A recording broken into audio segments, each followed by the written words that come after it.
ସେଇଦି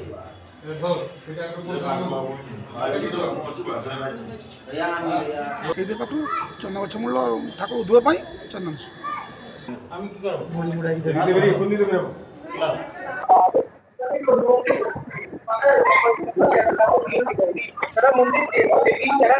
तो hello guys welcome to a new blog. तो आज मु पहुंच जाई बालेश्वर जिला भोगराई ब्लॉक चंदनेश्वर पीठ रे। लोकेशन एटा कहबा को गले भोगराई चंदनेश्वर हुगुली ग्राम रे आसी थाए। तो कहबा पई गले एटा ओडिशा वेस्ट बेंगल बॉर्डर पाखा पाखी ओडिशा रे जत्ते भक्त आसी थांती वेस्ट बेंगल लो ताठू अधिक आसी थांती। तो वर्तमान आपण माने देखि पारचंती एटा होची मंदिर रो मुख्य द्वार बा सिंह द्वार। तो एई पटे देई के आमे एंट्री करबा। तो आपको छाड़ी के मंदिर को आउ दुई पटे रास्ता अच्छी आपण मैंने जो पटे चाहिए मंदिर भितर को जाई परिबे। तो वर्तमान मंदिर फांका अच्छी। तो एठी सबुठारु भीड़ हुए चैत्र मासरे। तो आपण जदि मुख्य द्वार दे प्रवेश करचंती ठीक डाण पटरे गोटे बहुत बड़ पोखरी अच्छी। एई पोखरी रो नाम होची नील पोखरी। एई पोखरी रे बहुत महात्मा भी रहिची। बाबा को दर्शन करबा को गले एई पोखरी रे गड़ धोइकी जीवा को पड़ी थाए। तो यही पोखरी रे गोटे थंबी काठ रही सेटा केवल नील पर्व दिन बाहरी थाए। तो आउ 3 मास पर पड़वा को जाउची चैत्र पर्व। तो यही जो खुंबटी देखछंती एटा होची अर्घ्यपिंडी। तो एठी बाबा चंदनेश्वर विशेषत्व होईची एठी महादेव कौनसी रूप रे पूजा पाउनांती बरं जलमग्न होई पूजा पाउचंती। तो एठी बाबांकर आविर्भाव एवं बाबांको ना चंदनेश्वर हेबार गोटे सुंदर कहानीटे रहिची। तो बहुत वर्ष तलर कथा जो समय रे एई जगह पूरा संपूर्ण हुगुला जंगल थिला। तो एही ग्राम रे लक्ष्मी नामक गोटे तेली घर बहुटे थिला। तो लक्ष्मी सबु बेले महादेवंकर पूजा अर्चना करथाय कारण सी आग जन्मर सतींकर दासी होई थिला। तो ए जन्म रे मानव रूप रे जन्म होइतिला। लक्ष्मी रे सासु एवं ता ननद लक्ष्मी को जमा भल पाउनथांती। तांकर गोटे गर्भवती गायटे थिला। तो लक्ष्मी को ता सासु आ ता ननद दुई जण मिसी ताको गाय चरेबा को पठेई दउथिले। तो हुगुला जंगल भितरे महादेव आविर्भाव होइतिले। सबु गाई गोटे पटे चरिबा को जाउचंती हेले लक्ष्मीर गाई अन्य पटे पळेला। तापरे ये चंदन गछ मूल रे महादेवंकर आविर्भाव होइची। तो सेठी गाईटा ठिया हेई ता पनारु क्षीर झरची। संध्या बेले गाय को घर को नै आसला लक्ष्मी। लक्ष्मीर सासु क्षीर दोइला। तो क्षीर दोइला को जम्मा पनारु टप्पे भी क्षीर बाहरलानी। तापरे लक्ष्मी को कहला तू तो गाय चरिबा को जाइथिलु गाय कोन पई क्षीर दउ नै तू सब क्षीर दोइकी सब पी देचु। तापरे लक्ष्मी रे ता सासु आ ता ननद लक्ष्मी को बहुत पिटामारा कले। तापरे लक्ष्मी मन दुख करी बसी थाए। किछि दिन पर लक्ष्मी पुणी गाय चरिबा को गला। लक्ष्मी रो गाय गोटे पटे जाउची आउ अन्य सब गाय माने गोटे पटे जाउचंती। तो लक्ष्मी रो सासु लक्ष्मी को गाय देबा परे लक्ष्मी कांदी कांदी चाली थाए। पर महादेव को से प्रार्थना कला कहला हे भोलानाथ मु तो किछि दोष करनी मते एमतिका दंड कोन पई देउछ। लक्ष्मी कांदी कांदी हुगुला जंगल भितर सोई थाए। महादेव लक्ष्मी स्वप्न राशि कहले जी क्षीर चोरी करछु जानिबा पई जदि चाहूछु ताहले गाय पछे पछे जा किए क्षीर चोरी करछु जानि परिबु। हठात लक्ष्मी रो निद भांगी गेला। तापरे से गाय पछे पछे गला। लक्ष्मी लुचि लुचि जाई गोटे गछ पाखरे चाहिला। तापरे जहा देखिला लक्ष्मी केबे भी विश्वास करिला नाही। चंदन गछ मूल रे गोटे जगह माटी फाटी जायछि। तो सेठी गाय ठिया हेछि ता पन्नारु आपे आपे क्षीर झरुछि। सेही माटी फुटिकी महादेव आविर्भाव हेले। तापरे लक्ष्मी को पाखको डाकिले। तापरे लक्ष्मी महादेव को पाखरे अधिया पड़िला। लक्ष्मी कहला बाबा तमे एई हुगुला जंगल रे। महादेव लक्ष्मी को भक्ति रे प्रसन्न होई 3टी बर मागिबा को कहिले। प्रथम बर होउची बाबा तमे एई हुगुला जंगल छाडी कुआडे भी जीवनी। द्वितीय बर होउची तम पाखको जेउ भक्त माने आसीबे काहारी को खाली हाथ रे फेराइबो नाही। महादेव कहले समस्तଙ୍କ ପାଇଁ तो बर मागिले तो ପାଇଁ किछि माग। लक्ष्मी कहला मोर आउ किछि दरकार नाही मते एई बर दियंतु मो वंशर जेमति पाट भक्त होई आपनकर सेवा करिवे। लक्ष्मी को महादेव कहले तथास्तु। तापरे लक्ष्मी कहला बाबा तमे मते एते कष्ट कोन पई देलो। महादेव कहले मु जदि तते एते कष्ट न देखांती ताहले मोर प्रचार किए करिवो। हुगुला जंगल भितर बाहरी थिबारु एही ग्राम रे नाम हेबो हुगुली आउ चंदन गछ मूल रे बाहरी थिबारु मोर नाम हेबो चंदनेश्वर। तापरे महादेव लक्ष्मी को कहले चंदनेश्वर नाम रे प्रचार तू ही करिवु। लक्ष्मी कहला मो सासु आ ननद जदि विश्वास न करंती महादेव कहले तो सासु को मु स्वप्न रे आदेश देछि तो सासु आ तो ननद मते विश्वास करिवे। तापरे महादेव अंतर्ध्यान होई गेले। लक्ष्मी रे सासु एवं ता ननद सेठी आसी पहुंचिले। लक्ष्मी रे सासु कांदी कांदी महादेवंक पाखरे अधिया पड़िला। कहला बाबा मोर भूल हो जाछि मु न बुझी न सुझी तुमको लक्ष्मी को बहुत पिटिछि आ गाली देछि। तापरे सकाळु लक्ष्मी आ ता सासु मिसी सब कथा गां लोक मानकु कहले। ମହାଦେବଙ୍କର ଆଦେଶ ହେବାରୁ ଯାଜପୁରର ଅବନୀ ପଣ୍ଡା ନାମକ ଏକ ବ୍ରାହ୍ମଣ ତାକୁ ଲକ୍ଷ୍ମୀ ଆଉ ତା ଶାଶୁ ଡକାଇ ପୂଜା କରିବାକୁ କହିଲେ। ତାପରେ ଏଠି ମନ୍ଦିର ନିର୍ମାଣ ହେଲା ଆଉ ଚନ୍ଦନେଶ୍ୱର ନାମରେ ନାମିତ ହେଲା। ଏଠି ସବୁଠାରୁ ମୁଖ୍ୟ ପର୍ବ ହେଉଛି ଚୈତ୍ର ପର୍ବ। ଚୈତ୍ର ପର୍ବରେ ଏଠି ମହାଦେବ ଚନ୍ଦନେଶ୍ୱର ଏବଂ ମା କାମିନୀ ସହିତ ବିବାହ ହୋଇଥାଏ। ଚୈତ୍ର ପର୍ବରେ ଲକ୍ଷ୍ମୀଙ୍କର ବଂଶ ଏବେ ବି ସୁଦ୍ଧା ପାଟଭକ୍ତ ହୋଇ ମହାଦେବଙ୍କର ସେବା କରନ୍ତି। ଏବେ ଯୋଉ ପାଟଭକ୍ତ ଚନ୍ଦନେଶ୍ୱରରେ ଅଛନ୍ତି ତାଙ୍କର ନାମ ହେଉଛି କାଳିଆ ଲଙ୍କା। ଲୋକମାନଙ୍କର ବିଶ୍ୱାସ ରହିଛି ଚୈତ୍ର ମାସରେ ଯଦି ଏଠାକୁ ଅଧିଆ ପଡ଼ିବାକୁ ଆସିବେ ଯେକୌଣସି ମନସ୍କାମନା କରିବେ ସବୁ ବାବା ଚନ୍ଦନେଶ୍ୱର ପୂରଣ କରିବେ। ଏଠି ବାବାଙ୍କର କାୟା ନାହିଁ କି ଛାୟା ନାହିଁ, ରହିଅଛନ୍ତି ମନ୍ଦିରେ। ତ ଏଇ କଥାଟି ଲକ୍ଷ୍ମୀଙ୍କୁ କହିଥିଲେ ବାବା ଚନ୍ଦନେଶ୍ୱର। ତ ଏବେ ସମୟ ବହୁତ ହେଲାନି, ତ ସେଥିପାଇଁ ବାବାଙ୍କର ପୂଜା ସରିଯାଇଛି। ତ ଏବେ ମନ୍ଦିର ପୋଛାପୋଛି ଚାଲିଛି। ବାବାଙ୍କ ପାଖରେ ଅନ୍ନପ୍ରସାଦ ଲାଗିବ ନନା ମାନେ କହୁଛନ୍ତି।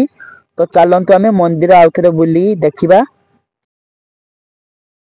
ଏବେ ବାବାଙ୍କ ପାଖକୁ ଯିବା ଚାଲନ୍ତୁ। ଏବେ ବାବାଙ୍କର ସ୍ନାନ ଚାଲିଛି, ମନ୍ଦିର ପୁରା ପୋଛାପୋଛି ଧୁଆଧୁଇ ଚାଲିଛି। ତ ଦେଖିପାରୁଛନ୍ତି କେବଳ ଗୋଟିଏ ଏଠି ସାପ ଦେଖିବା ପାଇଁ ପାଇବେ। ଆଉ ଏଠି ବାବାଙ୍କର କୌଣସି ମାନେ କିଛି ଆକୃତି ବି ନାହିଁ। ତ ଏବେ ବାବାଙ୍କର ଅନ୍ନପ୍ରସାଦ ଲାଗିବ। ତ ଚାଲନ୍ତୁ ମନ୍ଦିର ଭିତରୁ ଟିକେ ବୁଲି ଆସିବା। ତ ନାଟ ମଣ୍ଡପ ଯୋଉଠାରେ ଅଧିଆ ପଡନ୍ତି ଭକ୍ତମାନେ ସବୁ। ଏଠି ବହୁତ ଷଣ୍ଢ ବି ଅଛନ୍ତି। ତ ଚାଲନ୍ତୁ ମନ୍ଦିର ଭିତରକୁ ଯିବା। ଏଇଟା ହଉଛି ନାଟ ମଣ୍ଡପ। ତ ଏଠି ସବୁ ଭକ୍ତମାନେ ଅଧିଆ ପଡିଥାନ୍ତି। ତ ମାନସିକ ପୂଜା ସବୁ ଏଇଠାରେ ହୋଇଥାଏ। ଆଉ ସେ ମନ୍ଦିରର କେବଳ ମହାଦେବଙ୍କର ପୂଜା ଅର୍ଚ୍ଚନା ଚାଲିଥାଏ। ଏଠି ସବୁ ମାନସିକ ଦାରି ପୂଜା ବାହାଘର ସବୁ କାମ ଏଇଠାରେ ହେଇଥାଏ। ତ ଏବେ ମନ୍ଦିର ପୁରା ଫାଙ୍କା ହେଇଗଲାନି। ତ ଚାଲନ୍ତୁ ଏବେ ରାଧାକୃଷ୍ଣ ମନ୍ଦିର ଯିବା। ଏଠି ରାଧାକୃଷ୍ଣ ଏବଂ ଅଷ୍ଟସଖୀ ମାନେ ବି ରହିଛନ୍ତି। ତ ଏବେ ସମୟ 1 ବାଜିଲାନି। ତ ଏବେ ମନ୍ଦିରର ପୂଜା ଅର୍ଚ୍ଚନା ସରିଯାଇଛି। ତ ଇଏ ହଉଛି ରାଧାକୃଷ୍ଣଙ୍କର ମନ୍ଦିର।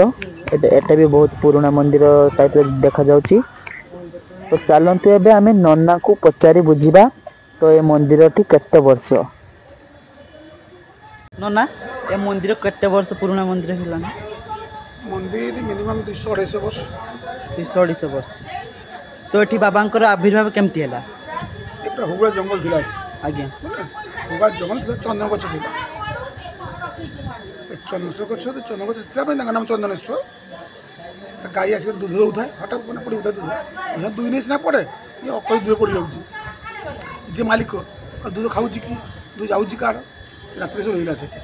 ଏ ସ୍ୱପ୍ନ ହେଲା ଯେ ହେଇଛି ମୁଁ ଦୁଧ ମୁଁ ଖାଉଛି, ତ ଆଉ ଖାଉନି କେହି।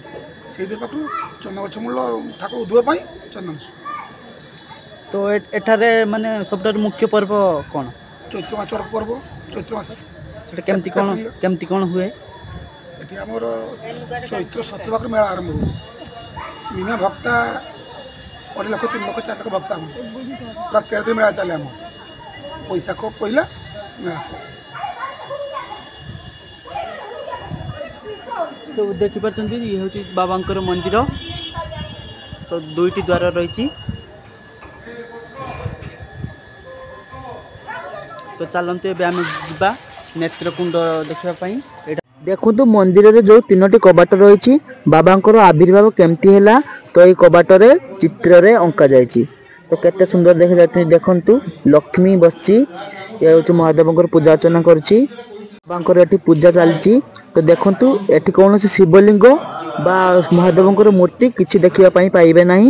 ତ ଏଠି ମହାଦେବ ଜଳମଗ୍ନ ହୋଇ ପୂଜା ପାଉଛନ୍ତି। ଇଏ ହେଉଛି ପାତାଳ ଫୁଟ ମହାଦେବ ବାବା ଚନ୍ଦନେଶ୍ୱର। ତାଙ୍କ ଉପରେ କ୍ଷୀର ବା ପାଣି ଢାଳିଲେ ବାବା ନିଶ୍ୱାସ ପ୍ରଶ୍ୱାସ ନିଅନ୍ତି, ସେମିତି ଟାଇପର ପୁରା ସାଉଣ୍ଡ ହୋଇଥାଏ। ତ ଦେଖନ୍ତୁ ଏଇଟା ହେଉଛି ବାବାଙ୍କର ନେତ୍ର ନାଳୁଆକୁ ଯାଇଛି, ପୁରା ମହାଦେବଙ୍କ ପାଖରୁ ଆସିଛି। ତ ଏବେ ପୂଜା ଅର୍ଚ୍ଚନା ମନ୍ଦିର ଭିତରେ ଚାଲିଛି। ତ ସେଥିପାଇଁ କେତେ ସୁନ୍ଦର ଦେଖନ୍ତୁ। ଏ ହେଉଛି ଯୋଉ ବାବାଙ୍କର ପାଦୁକ। ଏଇ ପାଦୁକ ପାନ କଲେ ସମସ୍ତ ପ୍ରକାର ରୋଗ ଦୂର ହୋଇଥାଏ। ତ ବାବାଙ୍କର ପାଦୁକ ପୁରା ଔଷଧ ପରି କାମ କରେ। ତ ଦେଖନ୍ତୁ ଏବେ ବାବାଙ୍କର ପୂଜା ଅର୍ଚ୍ଚନା ଚାଲିଛି ମନ୍ଦିର ଭିତରେ। ତ ମୁଁ ଦେଖଉଛି ଦେଖନ୍ତୁ ପୁରା ପାତାଳକୁ ଲାଗିଛି ବାବାଙ୍କର ମନ୍ଦିର। ଏବେ ବାବାଙ୍କର ପୂଜା ଚାଲିଛି। କେବଳ ଗୋଟେ ସାପ ଅଛି, ଆଉ ବାବାଙ୍କର କୌଣସି ମୂର୍ତ୍ତି ବା ଶିବଲିଙ୍ଗ ଦେଖିବା ପାଇଁ ପାଇବେନି। ତାପରେ କ୍ଷୀର ବା ପାଣି ଢଳା ଗଲେ ବାବା ନିଶ୍ୱାସ ପ୍ରଶ୍ୱାସ ନେଇଥାନ୍ତି, ସେଇଟା ଜଣା ପଡିଥାଏ। ଦେଖନ୍ତୁ ଏଇଟା ହଉଛି ବାବା ଚନ୍ଦନେଶ୍ୱରଙ୍କର ନେତ୍ରକୁଣ୍ଡ। ଏଇ ନେତ୍ରକୁଣ୍ଡରେ ପାଦୁକ ପାନ କଲେ ସମସ୍ତ ପ୍ରକାର ରୋଗ ଦୂର ହୋଇଥାଏ। ତ ଏଠାରେ ସବୁ ଭକ୍ତମାନେ ମାନସିକ ଡୋରି ସଂକଳ୍ପ ହୋଇ ବାନ୍ଧିଥାନ୍ତି। ତ ଯେଉଁ ଭକ୍ତମାନେ ଯେଉଁ ମାନସିକ ଡୋରି ଗୁଡ଼ା ବନ୍ଧା ହେଇଛି ସମସ୍ତଙ୍କର ମନସ୍କାମନା ପୂରଣ ହୋଇଥାଏ। ଏବେ ଦୋକାନ ଗୁଡ଼ିକୁ ସବୁ ଖୋଲାଯିବ। ତ ସବୁ ବନ୍ଦ କରିକି ବସିଥିଲେ କାରଣ ସମସ୍ତେ ଭାତ ଖାଇବା ପାଇଁ ଯାଇଥିଲେ। ତ ସେଥିପାଇଁ ମନ୍ଦିର ବହୁତ ଫାଙ୍କା ରହିଛି। ତ ଏଇ ଗଛରେ ବି ସବୁ ଭକ୍ତମାନେ ମନସ୍କାମନା କରି ବ୍ରତ ବାନ୍ଧିଛନ୍ତି। କିନ୍ତୁ ଏଇ ମନ୍ଦିରଟି ହେଉଛି ମା ଦୁର୍ଗାଙ୍କର ମନ୍ଦିର। ତ ଏଇ ତ୍ରିଶୂଳଟି ହେଉଛି ଏଇଥର ନୂଆ ଟାଇପର ଦେଖାଯାଉଛି। ତ ବହୁତ ସୁନ୍ଦର ଦେଖାଯାଉଛି। ତ୍ରିଶୂଳ ସାପ ଏବଂ ଡମ୍ବରୁ ଅଛି। ତ ଚାଲନ୍ତୁ ଦେଖିବା ଏବେ। ତ ଫ୍ରେଣ୍ଡସ୍ ଏଠିକାର ସବୁଠାରୁ ମୁଖ୍ୟ ପର୍ବ ହେଉଛି ଚୈତ୍ର ପର୍ବ ବା ଉଡ଼ା ପର୍ବ। ତ ଏଠି 13 ଦିନ ଧରିକି ପର୍ବ ଲାଗିଥାଏ। ତ ହେଉଛି ଓଡ଼ିଆ ମାସର ଚୈତ୍ର ମାସ କୁହାଯାଏ। ତ ଇଂରାଜୀ ମାସରେ ଏପ୍ରିଲ 1ରୁ ଆରମ୍ଭ ହୋଇଥାଏ। ଚୈତ୍ର ମାସ 13 ତାରିଖରେ ମହାଦେବଙ୍କ ଉପରେ ପଇତା ପଡ଼ିଥାଏ। ମାସ 17ରେ ଭକ୍ତମାନ ମାନେ 13 ଭକ୍ତ ଉପରେ ପଇତା ପଡ଼ିଥାଏ। ତାପରେ 13 କତିରୁ ପୁଣି ମାନେ ପଛକୁ ଯିବ 13 ଅର୍ଘ, ତାପରେ 11 ଅର୍ଘ, 11 ପରେ 9 ଅର୍ଘ, 9 ଅର୍ଘ ପରେ 5 ଅର୍ଘ, 5 ଅର୍ଘ ପରେ ଯେ ନେକ୍ସଟ ଶନିବାର କିମ୍ବା ମଙ୍ଗଳବାର ପଡ଼ିବ ଘଟ ଉଠିବ ମାନେ କାମିନା ଘଟ ଉଠିବ। ସେଇଦିନ ହେଲା ବାବା ଚନ୍ଦନେଶ୍ୱର ମା କାମିନା ସହିତ ବିବାହ ହେବ। ବାହାଘର ଦିନ ଗୋଟେ ପରମ୍ପରା ରହିଛି ପଡ଼ା ବାଁଶ। ତ ସେଟାକୁ ଭକ୍ତମାନେ ଖୋଜି ପଡ଼ା ବାଁଶଟାକୁ ମନ୍ଦିର ଚାରିପାଖେ ବୁଲେଇଥାନ୍ତି। ତାପରେ ବାହାଘର ସମ୍ପନ୍ନ ହୋଇଥାଏ। ବାହାଘର ପରେ ମା କାମିନା ଦେବୀ ଆଉ ବାବା ଚନ୍ଦନେଶ୍ୱର ସେ ବାହାଘରଟା ଗୁପ୍ତରେ ହୋଇଥାଏ। ତ ବାହାଘର ସରିଲା ପରେ ମନ୍ଦିରକୁ ଆସିଥାନ୍ତି। ତାପରେ ନୀଳ ପର୍ବ ଷ୍ଟାର୍ଟ ହୁଏ। ନୀଳ ପର୍ବରେ ବହୁତ ଭକ୍ତମାନେ ଏଠି ଅର୍ଘ୍ୟ ଦିଅନ୍ତି। ତ ମୁଁ ଆପଣମାନଙ୍କୁ ଦେଖେଇଥିବି ସେଇ ଅର୍ଘ୍ୟପିଣ୍ଡି। ସେଇ ଅର୍ଘ୍ୟପିଣ୍ଡିରେ ଅର୍ଘ୍ୟ ଦିଅନ୍ତି ପାଟ ଭକ୍ତା, ଗୋଟୁଆଳ ଏମିତି ବହୁତ ଲକ୍ଷ ଲକ୍ଷ ଭକ୍ତମାନେ ହେଇଥାନ୍ତି। ତାପରେ ସେ ନୀଳ ପର୍ବ ଦିନ ସବୁ ଭକ୍ତମାନେ ସେ ଦେଉଳ ପୋଖରୀ ହାକଣ୍ଡ ବୋଲି ଗୋଟେ ପୋଖରୀ ଅଛି, ହାକଣ୍ଡରେ ସ୍ନାନ କରି ତାପରେ ଏଠି ଦେଉଳ ପୋଖରୀରେ ଗୋଟେ ଥମ୍ବି କାଠ ଗୋଟେ ଅଛି। ତ ସେଇ ଥମ୍ବି କାଠ ସେଇଟା ବହୁତ ଧରା ଦିଆଯାଏ ନାହିଁ। ବିଶ୍ୱାସ ରହିଛି ସେ ହେଲା ଜୀବନ ଦାନ ପାଇଯାଏ ସେ କାଠଟି। ତ ସେଇ କାଠକୁ ଧରି ମନ୍ଦିର ଚାରିପାଖେ ସବୁ ବୁଲନ୍ତି। ତାପରେ ତା ପରଦିନ ପାଟ ପର୍ବ ମାନେ ଉଡ଼ା ପର୍ବରେ ସବୁ ଭକ୍ତମାନେ କଣ୍ଟା ମାରନ୍ତି ଏବଂ ସେଦିନ ବି କାମିନା ଘଟ ଉଠିଥାଏ। ତ ସବୁ ଭକ୍ତମାନେ କଣ୍ଟା ଜିଭରେ ଏବଂ ଛାତିରେ ଦେହ ସାରା ଚାରିଆଡ଼େ କଣ୍ଟା ମାରି ସବୁ ହାକଣ୍ଡରୁ ଚନ୍ଦନେଶ୍ୱର ମନ୍ଦିରକୁ ଆସିଥାନ୍ତି। ତ ତାପରେ ପାଟ ପର୍ବ ସମ୍ପନ୍ନ ହୋଇଥାଏ। ଏହାର ବିଶ୍ୱାସ ରହିଛି ଚୈତ୍ର ମାସରେ ଯଦି ଏଠାରେ ଆଧିଆ ପଡ଼ିବେ ତ ଯେକୌଣସି ମନସ୍କାମନା କରିବେ ସବୁ ମନସ୍କାମନା ପୂରଣ ହୋଇଥାଏ। ତ ସେଥିପାଇଁ ଚୈତ୍ର ମାସରେ ଏଠି ବହୁତ ଅଧିଆ ପଡ଼ିଥାନ୍ତି। ତ ଏବେ ଦେଖିପାରୁଛନ୍ତି ପୁରା ବହୁତ ଫାଙ୍କା। ଏବେ ଟାଇମ୍ 1 ହେଲାନି। ତ 1 କି 2ଟା ଆଡ଼େ ହେବ। ତ ଏବେ ବହୁତ ଲୋକ ନାହାନ୍ତି, ପୁରା ଫାଙ୍କା ଅଛି ମନ୍ଦିର। ଆଉ ଚୈତ୍ର ମାସରେ ଏଠି ହେଲା ସବୁଠାରୁ ବଡ଼ ପର୍ବ ହୋଇଥାଏ। ଆଉ ଆପଣମାନେ ଯଦି ଏ ଜାଗାକୁ ଆସିନାହାନ୍ତି ଏଠି ବୁଲିବା ପାଇଁ ଭୂଷଣ୍ଡେଶ୍ୱର ଅଛି। ତ Digha sea beach, Dheusagar park, science park ଏମିତି ବହୁତ ସାରା ବୁଲିବା ଜାଗା ଅଛି। ତ ଆପଣମାନେ ଯଦି ଏ ଜାଗା ଦେଖିନାହାନ୍ତି ତାହେଲେ ଏ ଜାଗାକୁ ବୁଲିବା ପାଇଁ ଆସନ୍ତୁ। ସାଙ୍ଗମାନେ ଆପଣମାନଙ୍କୁ ଯଦି ଭିଡ଼ିଓଟି ଭଲ ଲାଗିଲା ଭିଡ଼ିଓଟିକୁ ଲାଇକ୍ କରିବେ, କମେଣ୍ଟ କରିବେ, ସେୟାର କରିବେ, ସବସ୍କ୍ରାଇବ୍ କରିବେ। ଯଦି ମୋ ଚ୍ୟାନେଲରେ ନୂଆ ଆସିଛନ୍ତି ତାହେଲେ ଚ୍ୟାନେଲଟିକୁ ସବସ୍କ୍ରାଇବ୍ କରିବେ। ଓମ୍ ନମଃ ଶିବାୟ।